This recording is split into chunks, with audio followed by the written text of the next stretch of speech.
Hi, and welcome to our live Q&A webinar for Ramesh Gulati's Maintenance and Reliability Best Practices.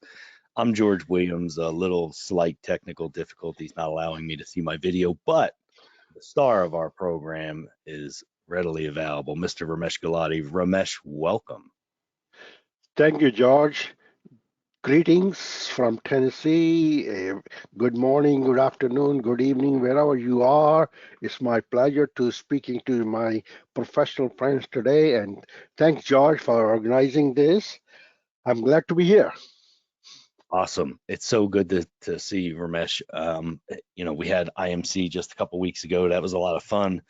But what we want to talk about today, and we're hoping that the folks that are online are going to submit some questions. If you are unfamiliar with GoToWebinar, there is a questions area. You can type your questions directly into the question area, or you can even send them in chat. Either way, we'll take a look at them, and our fantastic helper AJ will let us know if anybody sends a question or a chat, and we need to be aware of it. So I guess the first thing we want to do is kind of give people an introduction to what maintenance and reliability best practices is all about. So Ramesh, if you can give us a quick synopsis of your book. Sure. Well, many years ago, my company, and we went into a reliability journey. We started, and I had a couple of failures, but after that, mid 90s, we really started our reliability journey. And I was sending my company, we were sending our people, professionals to other places, universities and other places to get trained and really trying to understand what reliability is, how we can improve our reliability, reduce failures, all those kind of things. And after sending few people here and there, we try to find out, are they grasping that knowledge or not? That was a question. And really on a little bit more deep dive into that kind of thing, we found out really we don't know what we have to teach them and what this university are teaching, or other places who provide the training, what they were teaching, we didn't know that. Okay. So I got involved with my other friends, professional friends in the industry that time. They were looking same thing. So under the SMRP umbrella, we started looking, kind of defining what maintenance reliability knowledge or book or knowledge should be. You know, and that effort took us 2-3 years. We did a lot of panel discussion. We had a questionnaire and all these kind of things. And after a couple of years, around somewhere about 97, 98 time frame, we kind of finalized what the body of knowledge should be. Meaning, how do you define a maintenance reliability professional? What kind of knowledge this person should have?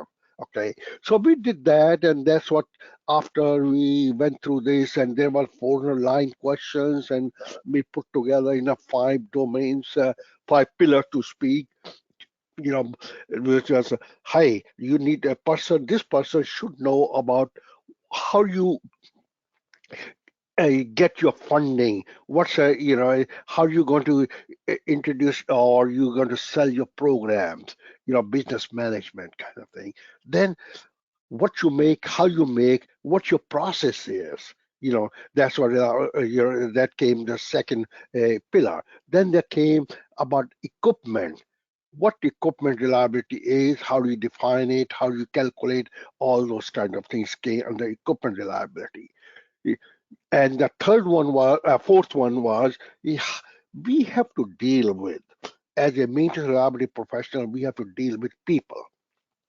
And how to control, how to educate them, how do you go interview someone, and how you going to, what kind of things you are looking in a person, so he can or she can work with the people.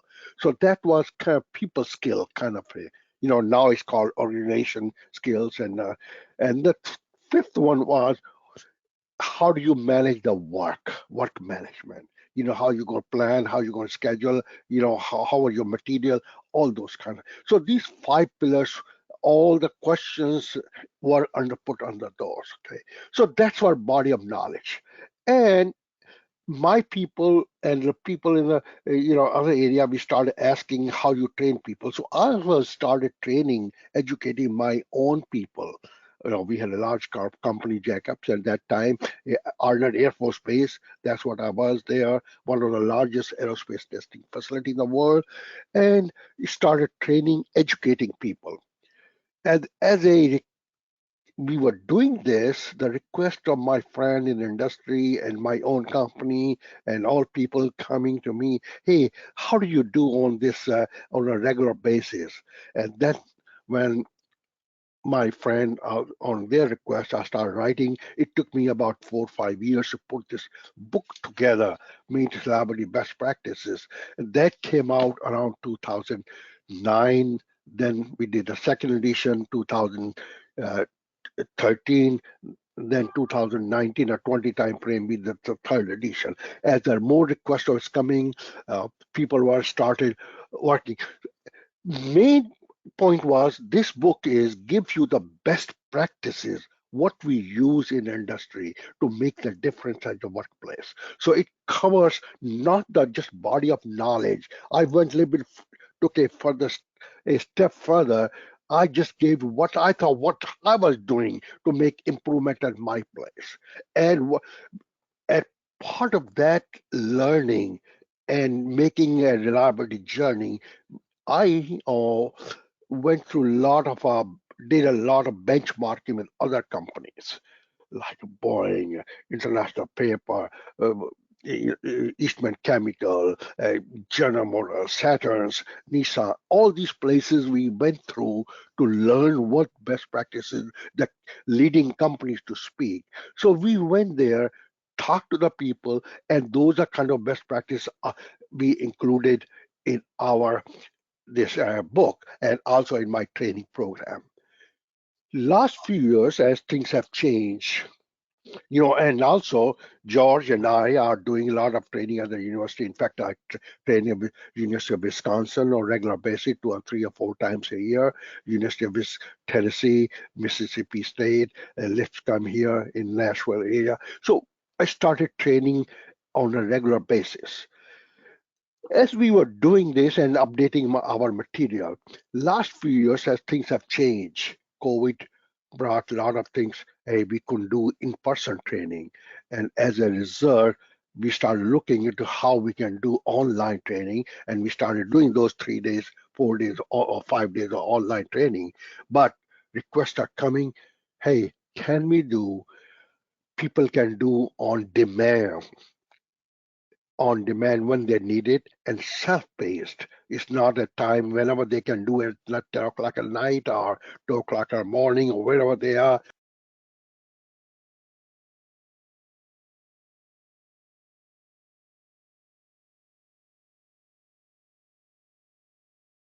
It's a online, on-demand, self-paced training program. And that's what this thing. So this is the short that this book or this training module, which we are going to share with you, is all about maintenance reliability, best practice, including asset management, because I've been a part of ISO 55000, TC 251 committee, and in fact, I got involved with that 2010 time frame, and I was involved in uh, this development of 55,000, which came 2014, and now we are updating that one.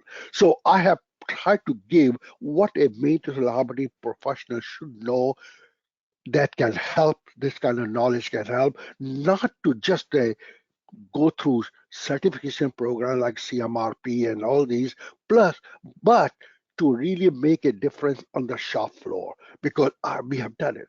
At one time, we made a requirement, our place, that everyone who wants to go take a promotion to speak next level up has to go through this course, has to be past CMRP. And because we wanted to make sure everyone knows or talking same language, and that's really, in fact, our, not just my boss who was the director, my boss, our general manager was CMRP. We got him certified, CMRP and CII. Well, that's kind of a big a introduction of what this book about or what this training is all about. Okay, uh, I'm open if you have any question, George, or anybody else about this book I or love it. this. I love it. So let's kind of give a quick introduction to what the transition is, right? So we've at this point taken that book and that body of knowledge that you have created and best practices, and we've translated that into an online self-paced learning application, right? And so That's exactly right. And again, as I said before, due to new environment to speak, a lot of new people are coming in, young guys, and they want to. Hey, they don't have much time, or on a, no, they have a time, but not on a 3 or 4 days dedicated to speak. And travel was a problem, so that's the reason I worked with a company, George and I, and we all as a Reliability X worked with a company up in Wisconsin who specialize online training. And that's what we developed this training program where people can go on demand and their self-paced go through this. And boy, I thought it would be easy, but it was not easy. It took almost a year. It was not easy converting something book into a online, not just a PowerPoint, and right. adding exercises and lessons and quizzes, all those kind of things, doing it in a online, in a person to person, in person, is much easier. But here it was a little bit of quite a bit challenge, but we I, learned it. It yeah, took. that's really interesting, Ramesh. So let's kind of walk through a couple of these just to give people a flavor of what's in here, and hopefully they start asking questions relating to best practices that they might want some help on. Sure. But so there are 13 different modules in here, including an introduction as well. Um, and each module starts with a video of Ramesh giving some input. We're not going to walk through all those, but a basic, each section is going to start with an introductory video from Ramesh that kind of introduces what that module is all about. And our first one is really what best practices are and why they exist and how you derive those. And so module one is all about best practices. Module two is culture and leadership. We'll take a quick look at module two. And each module also has a downloadable workbook. So inside each module, there's a workbook that you can download in PDF format. You can print at your leisure or fill out as a PDF. That allows you to follow along the course, and you are required to answer specific questions or give feedback throughout taking this course. We also have a set of learning outcome expectations and a glossary for each section. Well, again, also I just want to mention, which I in the book also and this program also, you will see that hey, there's a glossary. I want you to be any attendees or the participant need to understand what these terms mean. So we go through these terms and we have quizzes on these terms. So you guys understand what's that word mean. That's it's a lot more. I try to put people need to understand, hey, what they're reading it, what this word means to them or to this area. That's what. Exactly. So we start off with some quotes in the beginning of each one of these lessons, and really every one of these lessons and modules put together are very interactive. It's not just kind of a voiceover PowerPoint or a video of watching Ramesh talk or myself talk. So as you can see, there's lots of different questions, and then they want to know answers, and you have to submit answers and whatever you happen to prefer. I didn't even know what the question was, but hey, we'll go. And so and each one is kind of different, right? So each lesson is set up differently with different types of interactivity. that allow the user to keep their attention on what's going on. There are workbook exercises for each lesson. And we can go through a bunch of these, but I kind of want to skip around to different ones. Let's take a look at maintenance management. So in your past, Ramesh, so this one here, we're talking about understanding maintenance management, right? And this section, again, workbooks and lessons. In this section, there are specific things that sometimes we don't think about in maintenance and reliability, like capacity assurance, Yeah. and understanding like why are we doing this asset management stuff. Well, again, I just want to mention, maintenance work. I had a problem. I'm a maintenance guy. After I graduated, I was put in a maintenance role in a large foundry. Okay. And as I was going through, the maintenance was those days back in 60s, 70s, and 80s, is a kind of a necessary evil to speak. And people in the back room, there's a maintenance guy. If something breaks, he's going to fix it or she's going to fix it, that kind of thing. And I kind of hated that word maintenance to speak. I was a maintenance guy, but hated, I mean, I didn't like because maintenance gives a negative connotation, something negative. But really, we have to change that mindset paradigm. Really, maintenance is if you think about it, it's a more a capacity assurance. Um, like quality insurance. Quality insurance means making quality right. Same thing. Maintenance is a capacity insurance. So I try to talk about that part. Hey, maintenance is a capacity insurance. Another thing you will notice here that earlier we talked about introduction-wide reliability and we talked about culture and leadership. Before we got to chapter 3 and module 3 and module 4, we start talking about maintenance and planning and scheduling, other stuff. Why? Based on my experience over the years, what I found, that unless until you have a management support, you have a right culture, and if you leadership, those kind of things, you cannot implement a maintenance reliability good practices with successfully. So to establish successfully your reliability program, you need to do few. You need to think about culture.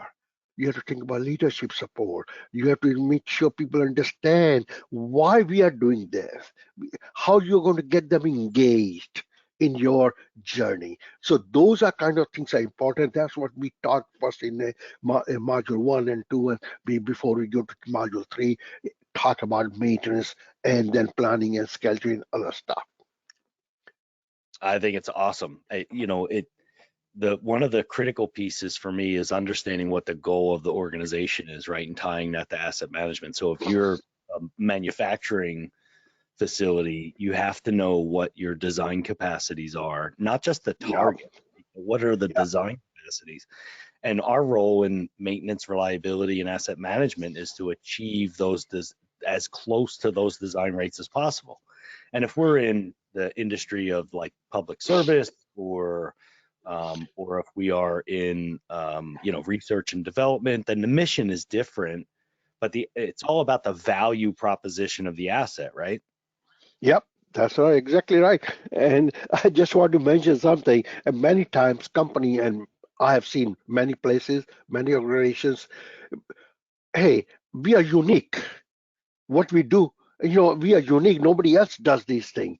Well, your equipment doesn't say that. Yeah, and in fact, I had to call many of my friends from industry to talk to my management. Hey, you guys are not unique. What you make may be unique, but your equipment, your assets are not unique. Their motor is a motor is a motor. It rotates with certain torque. So you have to change the culture of the people. You have to start change their thinking, their paradigm, that you are not unique. You can take a practice which is some you being used someplace else, modify to make it to suit your environment, and you can apply those kind of things. So those are kind of things that tidbits we provide here. Hey, do these things, be aware, cautious of this, be cautious of that. Those are kind of things you're going to learn. All my experience, what I learned on in implementing best practices at several places, at this company and other places, that's what we have tried to give in this training program. Yeah, no doubt. So module 4 is all about work management, right? So it's the Yes, planning. that's right. Yeah. Planning Mhm. and scheduling, really, that's a focus in the chapter module 4.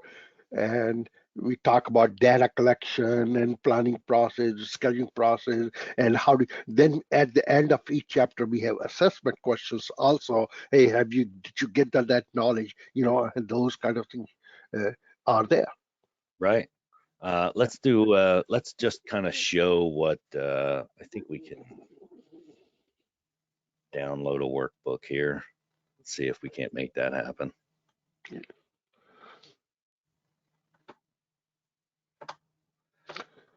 Yeah, So this, this is kind of outline. Yep. yeah. So we want to answer some vocabulary terms. We want to understand what wrench. So given a rough idea of what wrench time is. So the difference between 8-hour day and how much work we get done is how much time is wasted. Not that people are standing around purposefully wasting it, but trips to and from the storeroom waste time, trips to and from a job site because of emergency calls waste time. All those things are time wasters. So understanding, well, how much time do we actually get to spend is significant. So there's a lot of questions in here for an individual. And then we've Yeah. got a whole workflow breakdown, right? The whole planning, scheduling, executing, feedback, the whole process is sitting here for people to understand. That's fantastic. How does your organization determine asset criticality? Oh my goodness, some of them don't Work, even. yeah, work impact and priority, all those kind of things are there. So, Yeah, no, and there's a difference, right? The asset can be very critical, but the work may not be critical, right? yeah, that's Maybe right. I Yeah.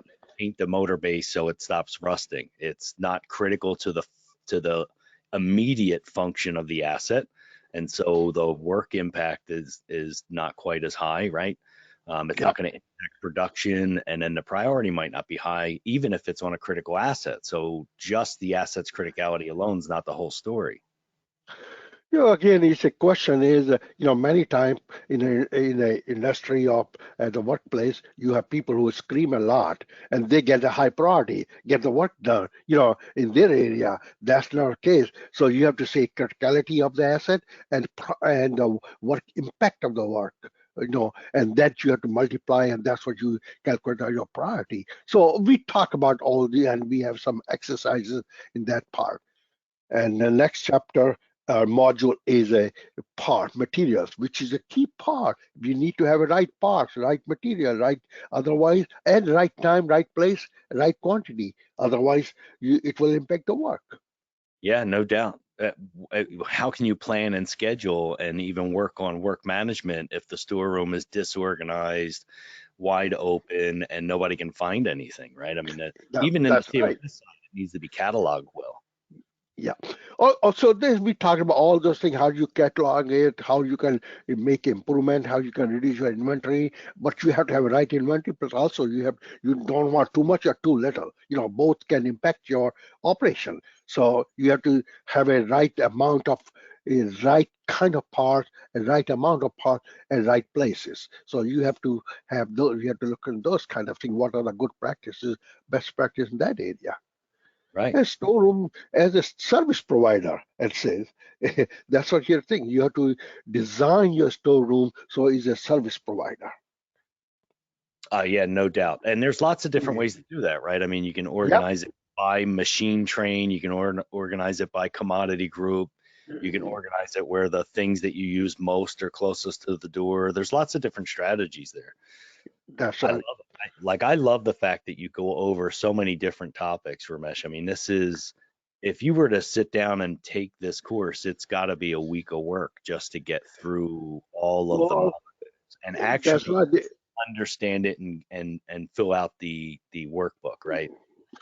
That's exactly right. Because when we teach, I used to teach, I still teaching in person. It's a 3 to 5 days class. and we go through all this. Still, we are not left any time, so it's a lot of material, and that's what we, again, based on demand, we put this training class on demand, and so you can go through your self-paced whenever you have a time. There's a lot of 13 module, 66 lesson, or I forgot how many lessons are there. Yeah, and a lot of exercises. You have to go through this to, get the knowledge out of Yeah, and these are significant best practices, making sure that you're cycle counting appropriately based on ABC classification and managing that spend is a huge best practice. So I Yeah, think, man, this is awesome. I love how visual it is. The colors look great. It really is really, really good. Really well done, Ramesh. Um, that, let's see. So we've got, can you explain more on work impact? Yeah, sure, absolutely. yeah. Uh, Well, so again, those things are there. React, what's the work impact if you don't have right material there available? That's what we talked about in this uh, module. Okay. We can also talk a little bit again. Are you going to go to six? Where is it? so we're going back to Okay, the okay, okay. All right. I'm sorry. this next. So you've got a criticality of the asset, right? So that is the Yeah. impact the asset has on the business. If the Big. asset goes down, what's the lost revenue or lost? Oops, we just kind of moved on. Sorry. It looks like it's going fast. It's going. So we've got different Yeah. types of It. criticality for the asset, but then we have the work impact Work itself. impact. Yes. What's the difference of work impact compared to Work is. asset? Hey, it's how much work is going to impact the work if that work is not done. Criticality is one. How is a business impact? Then that day, how much? What's the work impact on that? I mean, impact on that work if we don't do it. It's those kind of things. You have to go through those, and again, 1 to 5, and you rate them, and then criticality you multiply. That's the way you come up the priority of that asset. Yeah. How that work. Right. So, I mean, to put it in extremely basic terms, somebody calls up and says the faucet's leaking. Well, the work impact is it a drip or is it spraying across the room and damaging the whole room, right? Like those That's are two different impacts to the business if you don't get the work done right away. Hey, many times, I mean, this is real. I worked on a military organization, military base also, and if you get a call from somebody, commanders or colonels, wife, hey, faucet is leaking, and that has a work impact also. And then we got some compressor is not working, so we have to see what's the work impact on that one. So that's what you put a priority on it. And Yeah. sometimes we get into trouble. Hey, big boss general is called. His wife is his faucet is not working. That's more top priority or not. Those kind of issue comes. Yeah, but Right. you have And so to. the critical asset and not getting it done causes either ancillary damage or that asset's failure. Then That's it has high impact. It's a critical asset. It should move up in the priority list of getting the work done. And in this example, what she's showing, we can put a graph, also several work orders. Hey, on this chart showing criticality, and then you can also select, hey, those are the high impact item of which are going to make a difference on that day's operation. So that's what we do that. Okay. Love it. Love it. Hopefully that answered your question, Zimbrash. Let's see. Okay, so we went through the storeroom. Oh my goodness, design. Uh-oh. Okay. Now, in the module 6, we talk about reliability. And there's a lot of, if you go to some reliability class, there's a lot of equations, a lot of things are there. But again, so maintenance guys don't like the math much. So I have tried to give minimum possible math, but we need to calculate what reliability we got. How many reliability you think about it, it's really how many failures are happening in your operation, number of failures. That's your really reliability. So how do you calculate reliability? then also we talk about how do you build that reliability, how do you put your specification if you're going to buy a new equipment. You need to put some number there. Hey, this kind of reliability I'm looking for. Now, again, reliability is not free. It costs money. So you have to think when you are asking, hey, everybody wants 99.99 reliability, high reliability, but thing is, can you afford it? How important is your operation? If there's a blower or fan in a bathroom, or it is that similar kind of fan is on a furnace, to provide air to the furnace for their burning system and their heating system, which is the more important. So those things you have to look into what reliability you're looking for. So in this module, we talk about how to calculate reliability. Some examples are there, how to calculate reliability and maintainability, how important are those there? Those are kind of things we talk about in this module. Ramesh, we have a question from Hadi. It says, what are your comments regarding the no MTBF movement that started a couple of years ago? I guess where folks are not really relying on that. I think mean time between failure, I'll get your take on this, Ramesh, but in my opinion, mean time between failure is too broadly used for what it's supposed to be used. Like we do it by the asset and not necessarily at the component level. And it's really designed to be a component level reliability structure, right? And not necessarily, well, the pump goes down once every 3 years, right? But if it goes down once every 3 years because I had an inboard bearing fail once, I had an outboard bearing fail once, the seal leaked once. Like I went 9 years and only had one failure of three different components, right? Well, again, I think I had read about a lot about no MTBF. What they're saying is there's some rigid or really class reliability guy. They don't like how we calculate. I'm maintenance guy. I don't like much calculation. And we trend the data. In my mind, and the way I have used, as you say, high level equipment level and major component level, we calculate reliability and maintainability. Now, what that means is, hey, if I got a, let's say, take 1,000 hours of operation. Now, during 1,000 hours of operation, if I have a 10 failures, my mean time between failure is, hey, 1,000 divided by 10 is 100 hours. So I'm going to trend this data. What I'm looking for is a reducing number of failure. So now if I work on my program and reduce the number of failures to, let's say, 5, instead of 10, the 1,000 hours of operation, I had only 5 failures. Now my mean time between failure is 1,000 divided by 5 is a 200. Now if I start trending this data monthly or quarterly basis, I'll see I'm making improvement. I'm not, hey, the way I'm calculating my MTBF may not be 100% right. I may be 5% off. I'm not pure a mathematician. Hey, I'm okay because I'm trending the data. I think that's the point. If you read their no MTBF movement, that's what they're saying is that's not exactly right. Hey, who cares? I'm maintenance. I'm trending the data.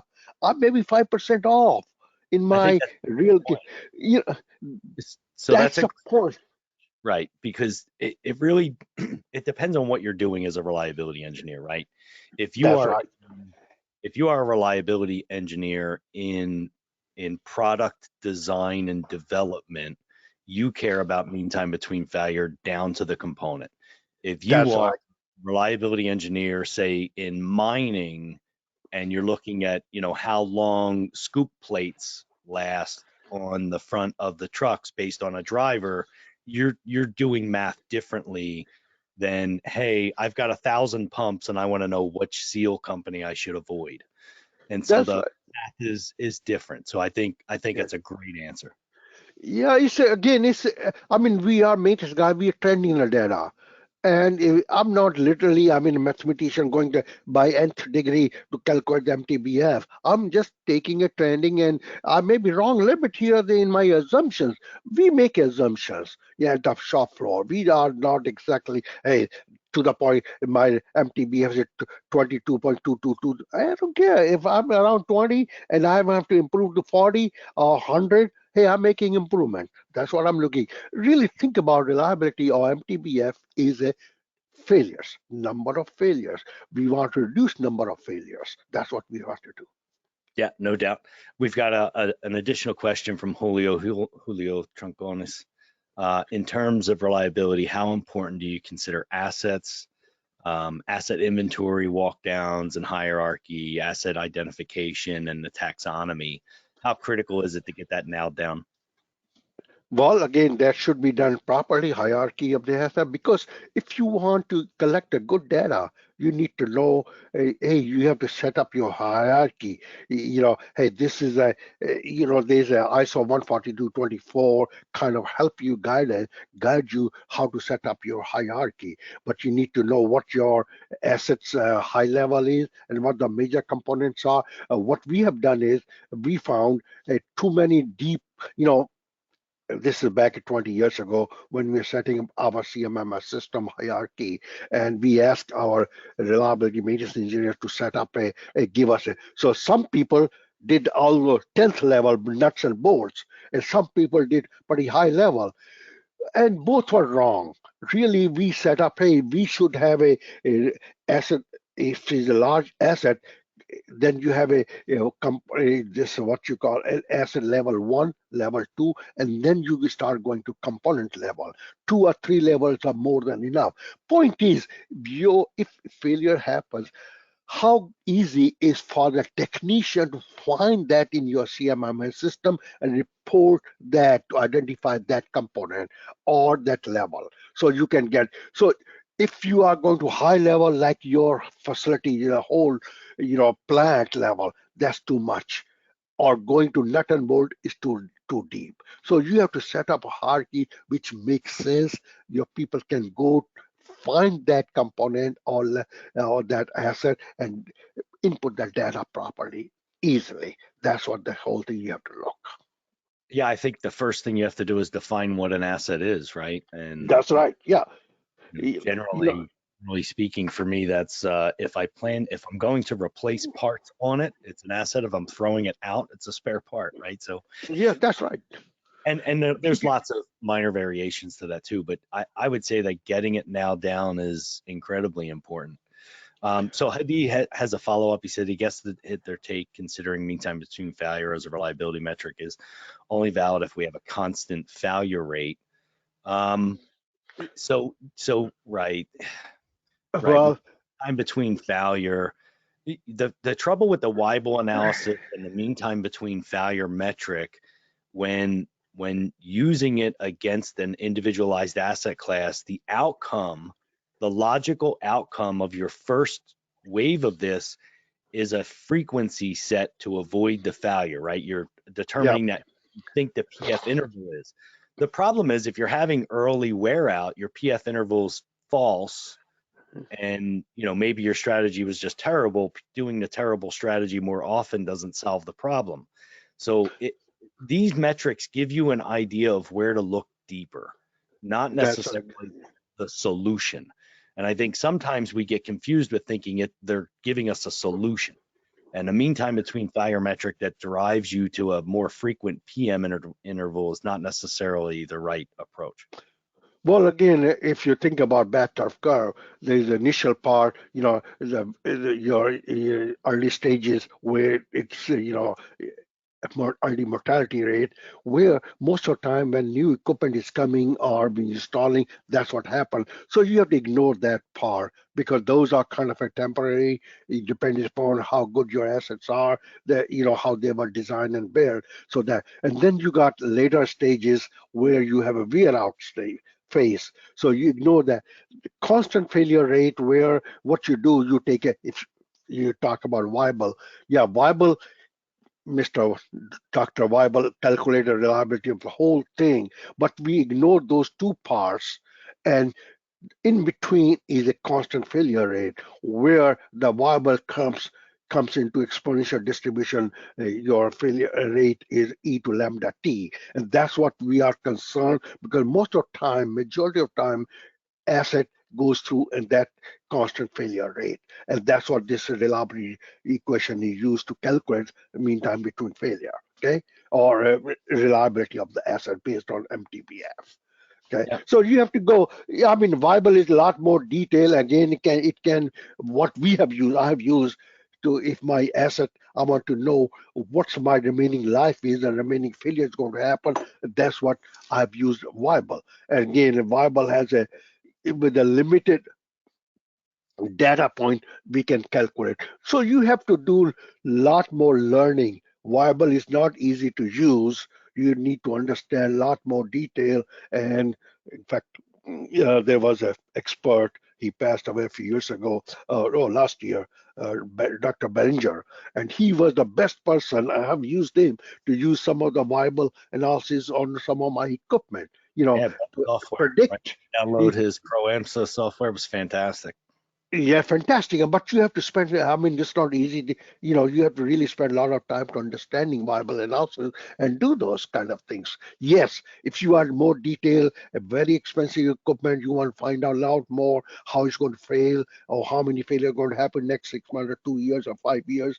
And so those are kind of things a lot more. And usually most of the maintenance lab engineer don't do that. And that's what we talk about doing analysis in a constant failure regime. That's what we do that. Now you're showing Okay, so let's operation. look at, yep, so let's go into operators. So this is interesting, right? So you've got a statistic here that says 40% of issues deal with operators. I always try to tell people when I teach the classes to go into their CMMS system, and I want you to pull out all the work orders that had no parts Yeah. and go see You how much know, time people are spending, making minor adjustments. And now it's not all inclusive, but you'll get a vast majority of the work that people are showing up to a line to redo a setup or make minor adjustments because of poor incoming product quality. And these are all areas where operations and maintenance need to partner in order to see that true throughput. well, again, think about how much the maintenance guy is spending time on the machine. Very little, not even 5%. Operator is there all the time. He or she knows what's going on. And if they're not trained properly, if they're not part of the team, and they don't care, boy, you got a problem.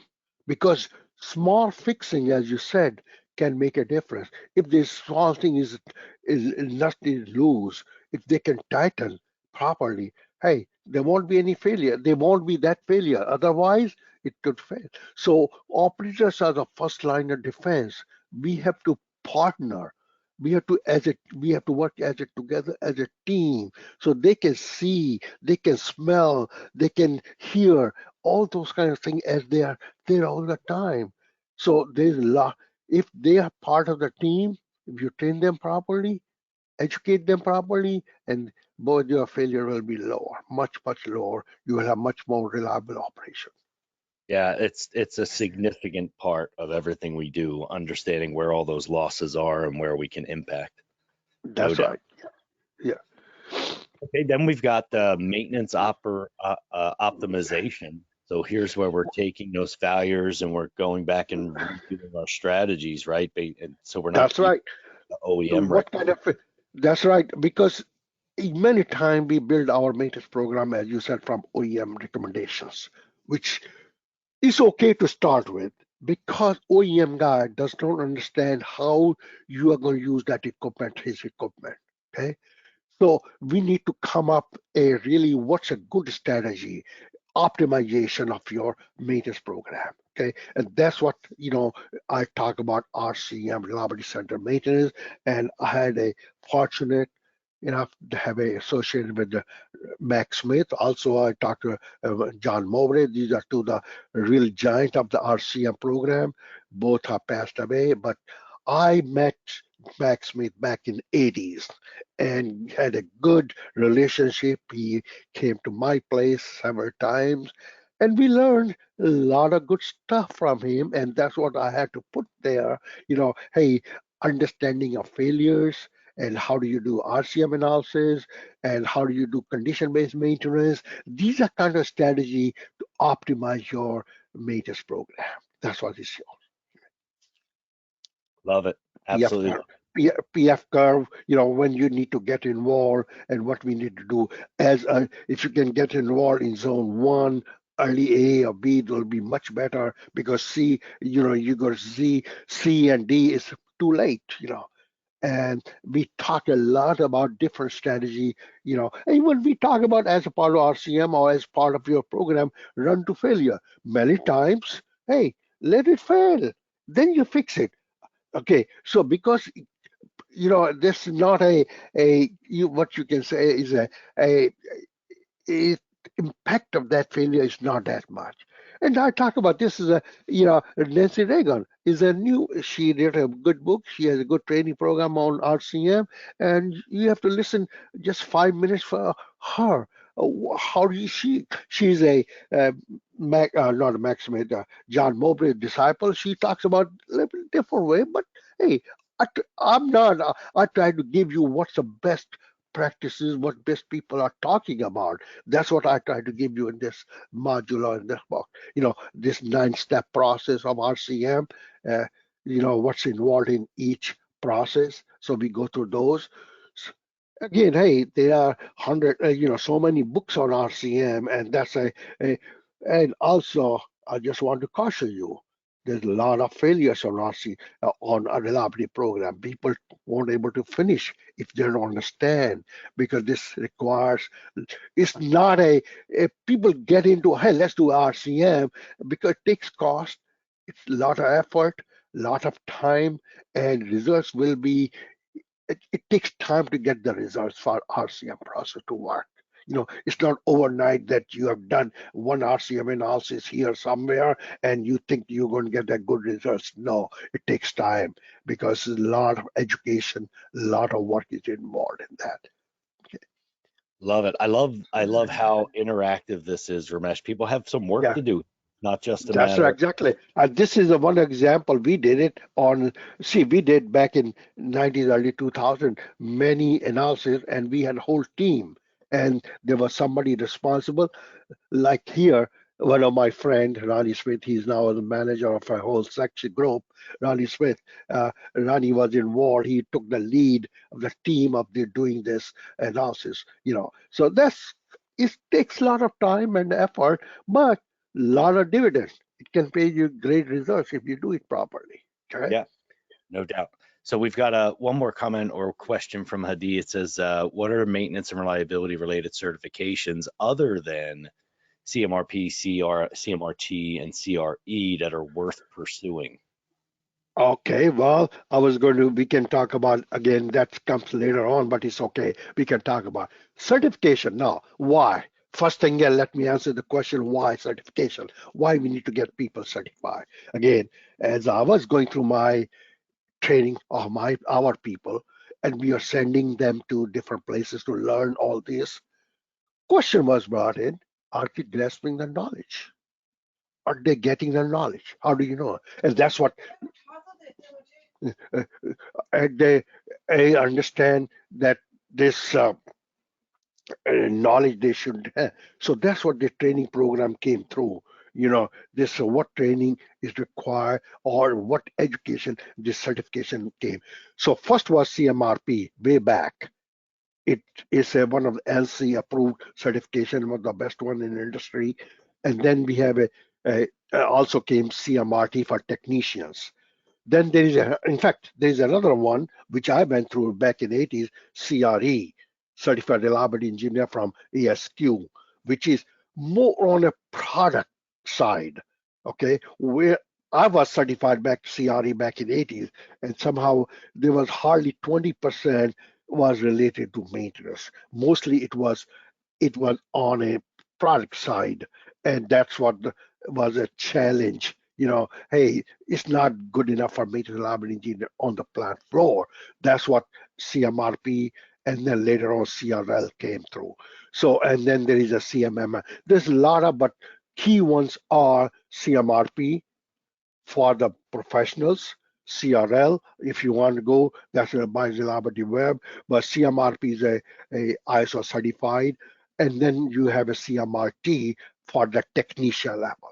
So these are the few in the industry for certifications. Yeah, that makes sense. And I think beyond all that, at that point, you're trying to get your degree in reliability engineering. That's right. That's certain university. George has gone through certification from UT and Monash University. So you go, then you get a degree program. This is again CMR. What advantage of is provide is how do you get this a knowledge? You validate your knowledge, what you got. That's what certification comes in the picture. And it's once you got it, people are certified means, I mean, those people have talking the same language. That's a key thing in your organization. If your most of your people are certified, then they're talking same language. I'll give you an example. Once we got people certified in my organization, we had over 100 people CMRP. Even our managers and directors, they were certified. Initially, getting a camera for infrared for $10,000 was a challenge. But once we got people educated, high level or certified, then getting a camera or instrument costing 50,000 or 80,000 was no sweater. Much easier to make a justification, get approval from the top management because management understood what our value is because they were all educated, trained, and they understood it. So that's a kind of value.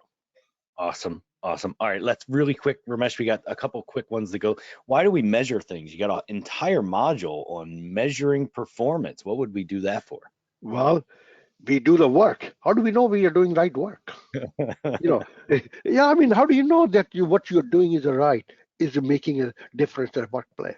So we need to measure whatever we are doing. Without measurement, we don't know what we're doing, how we're doing it. It's making a difference or not. So we need to have any time, even planning or scheduling. You need to know what percent your planned work is because planned work costs less. Unplanned work costs a lot more. So if you don't measure how are you going to make a difference?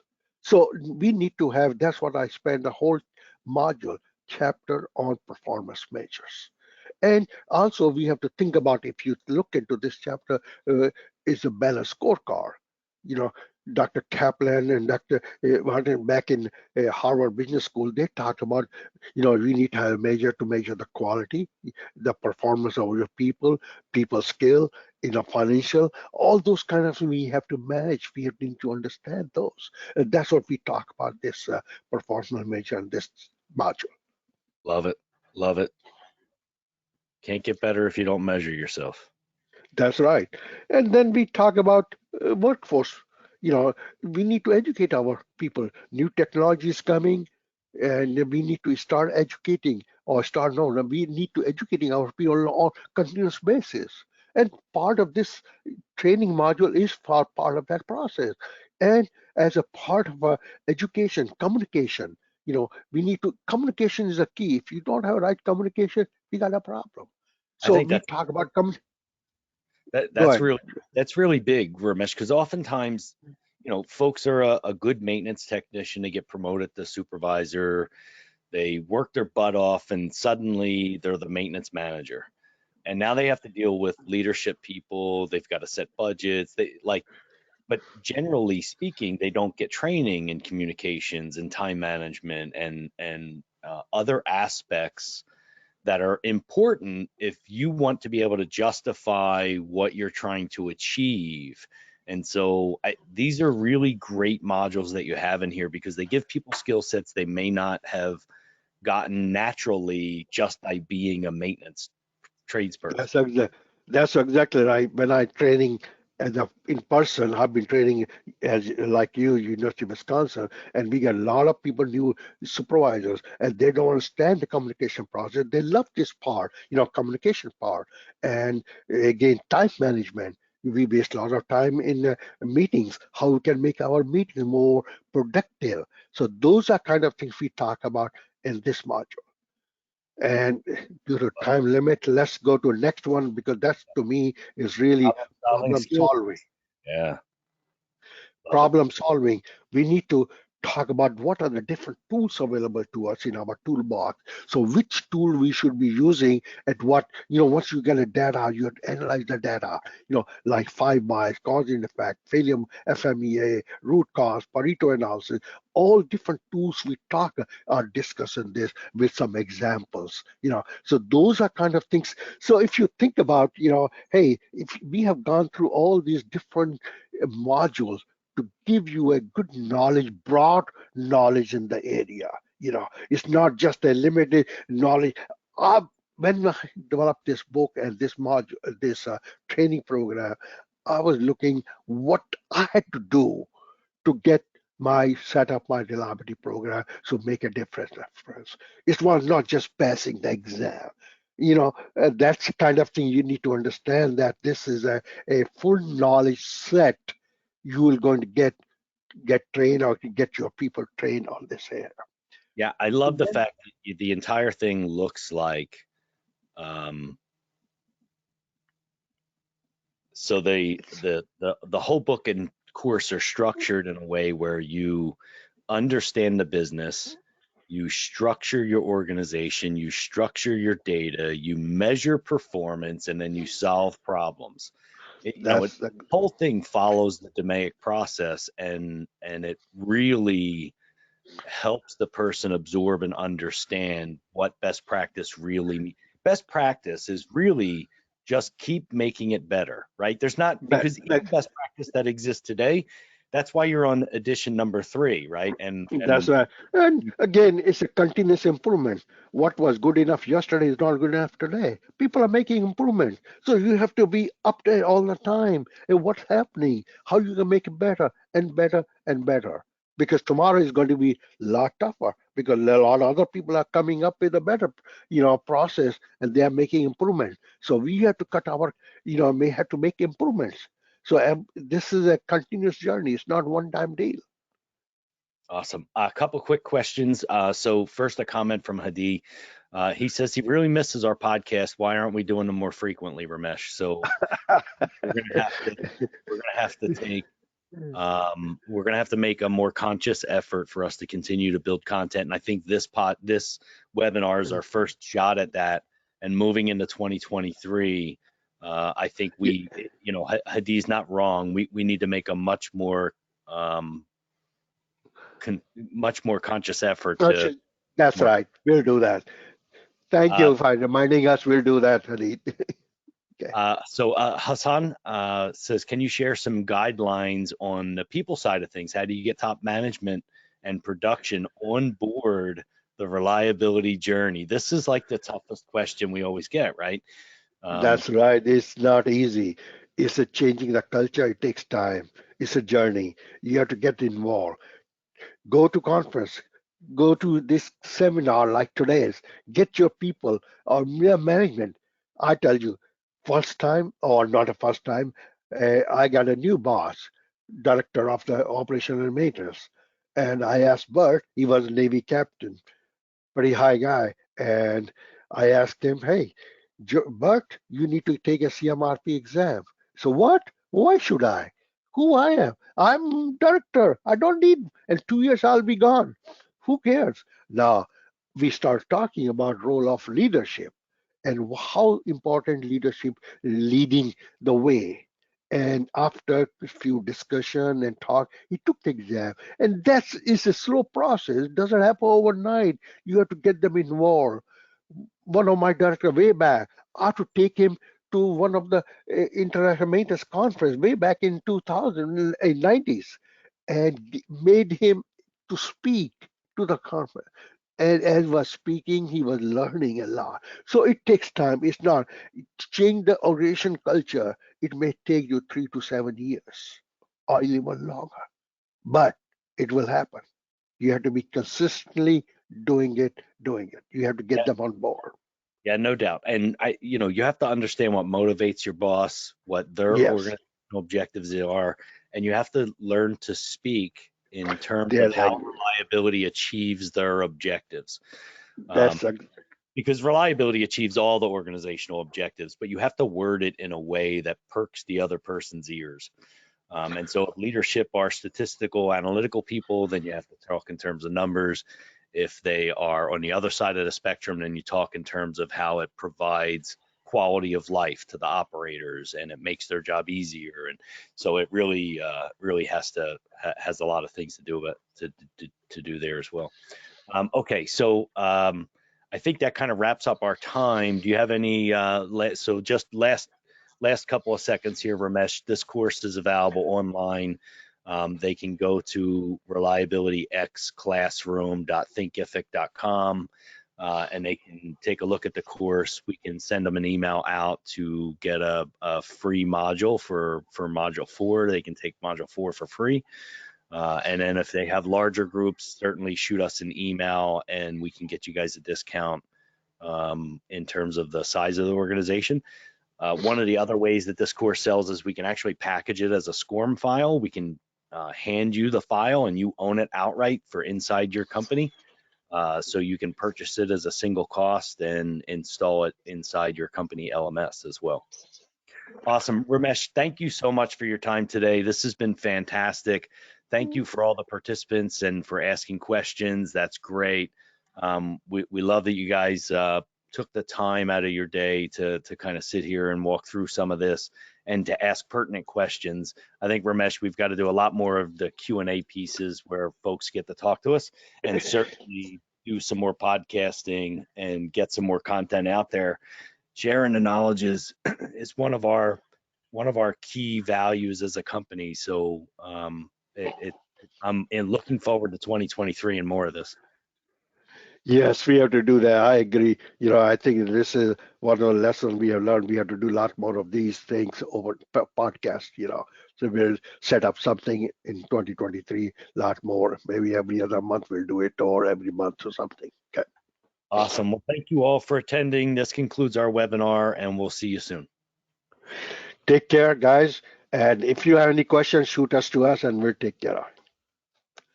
All right. Okay.